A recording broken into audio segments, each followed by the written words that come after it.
Paano nga ba ang wiring ng hybrid solar setup? Ito ang kumpleto at step-by-step wiring diagram with computed values. 6 kilowatts setup with protections. Pero bakit na walang iisang standard wiring template para sa mga hybrid solar setup?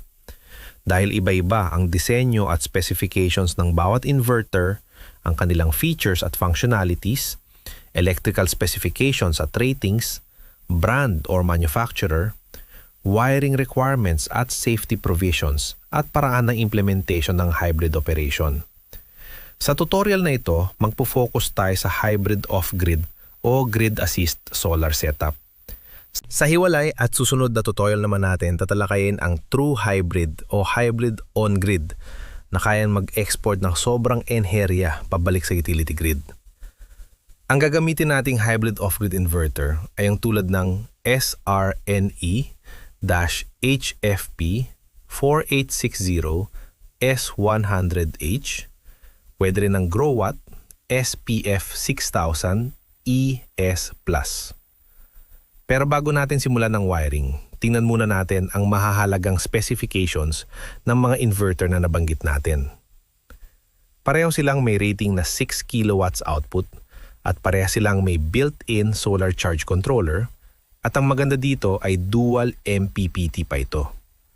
Kaya naman hindi na natin kailangan ng external na solar charge controller.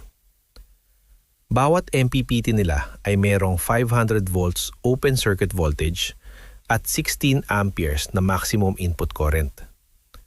Battery voltage range mula 40 up to 60 volts. Kaya ang gagamitin natin sa ating sample ay 48 volts. Ito ay meron na ding built-in undervoltage cutoff at internal transfer relay. Kaya hindi na rin natin kakailanganin maglagay ng LVD at SSR. Meron na din itong display para sa voltage, current at power level ng ating solar, battery, AC input at AC output. Kaya hindi na natin kailangan maglagay ng 6-in-1 digital meter. Kagaya ng off-grid wiring natin, mag-uumpisa ulit tayo dito sa ating bubong. Ginawa natin dalawa dahil pwede tayo maglagay ng mga panel sa magkabilang bahagi. Ilalagay natin ang mga mounting rails. Nagamit ulit tayo ng 550 watts solar panel na meron 42 volts VMP at 50 volts VOC, 13 amperes maximum current. Magdadagdag tayo ng 1, 2, 3, 4, at 5 pang panel at ipagko-connect natin sila in series para makabuo tayo ng 3,300 watts at 252 volts VMP at 300 volts VOC. Sa kabila ay maglalagay din tayo ng kaparehas na setup para makabuo din ng isa pang 3,300 watts at 252 volts VMP at 300 volts VOC.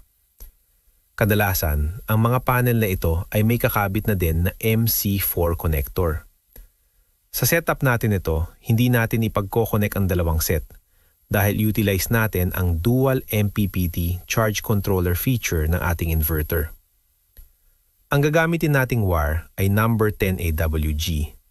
Pero bago ang lahat, huwag pa din kalimutan ang earth ground mula panel frame, pababa ng ating main earth bar at konektado sa ating earth rod.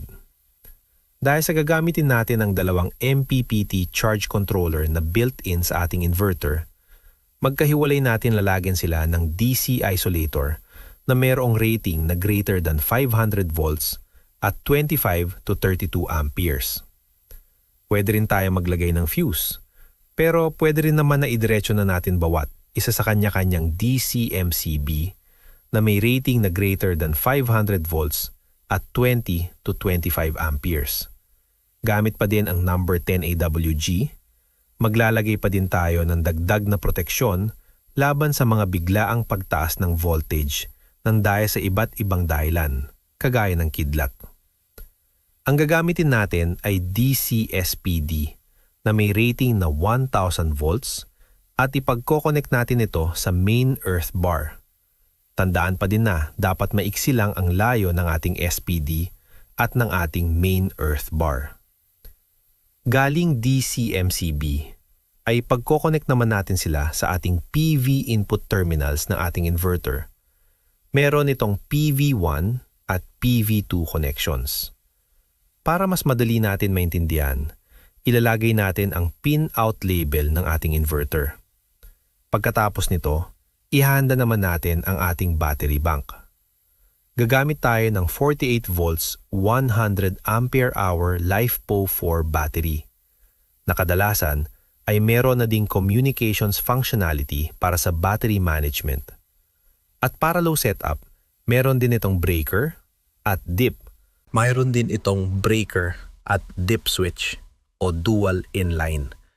Dahil ang 48 volts 100 ampere hour battery bank ay nasa 4,800 watt-hour lamang, magdadagdag tayo ng isa pang kaparehas na battery upang hindi tayo lumagpas sa maximum battery operating voltage ng ating inverter.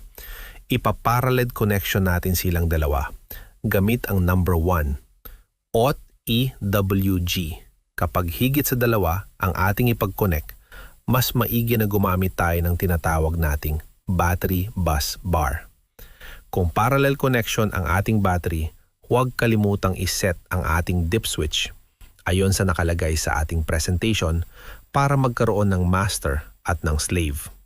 Kailangan din natin ipag-connect ang RS485 out battery to RS485 in ng other battery at ang RS485 battery to inverter gamit ang Cat5e or Cat6 shielded twisted pair with RJ45 connector para sa ating battery management system.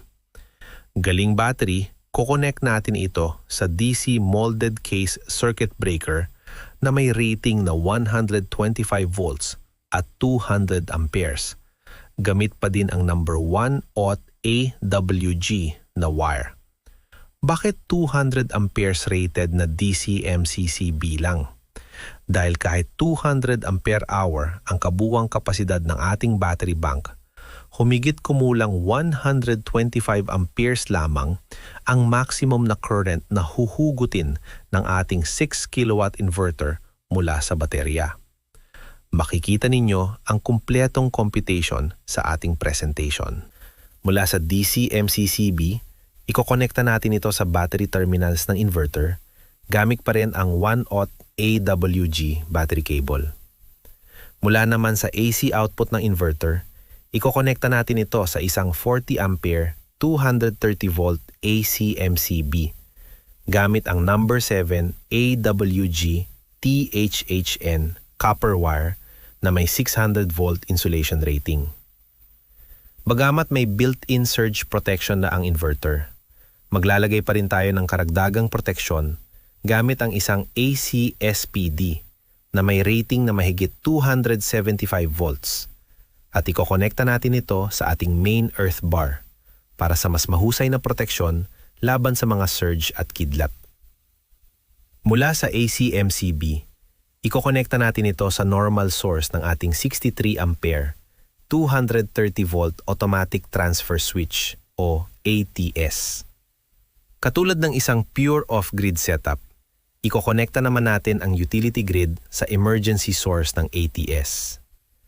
Gayunpaman, maglalagay tayo ng 40 ampere 230 volt AC MCB sa pagitan ng utility grid at ATS bilang karagdagang proteksyon at isolation device.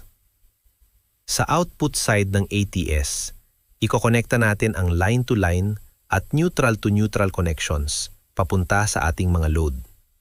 Maaari rin tayo maglagay ng karagdagang circuit breaker bago ang ating distribution panel o mga outlet para sa dagdag na proteksyon. Susunod naman ang AC input o grid assist connection ng inverter.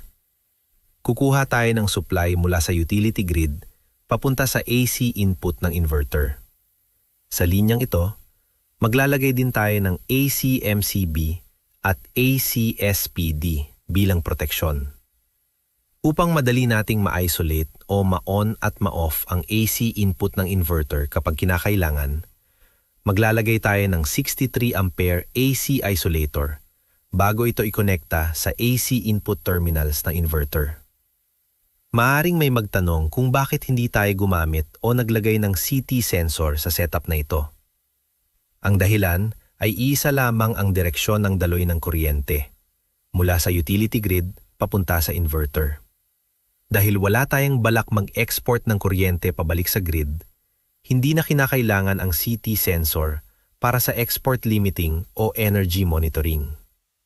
Bukod dito, ang inverter na ito ay mayroon ng built-in anti-backflow o anti-backfeed protection na pumipigil sa anumang hindi sinasadyang pagbalik ng kuryente sa utility grid. Kung may natutunan kayo sa ating tutorial, hinihiling namin ang inyong suporta sa pamamagitan ng pag-like, pag-follow o pag-subscribe sa ating page o channel. Maraming salamat mga katek.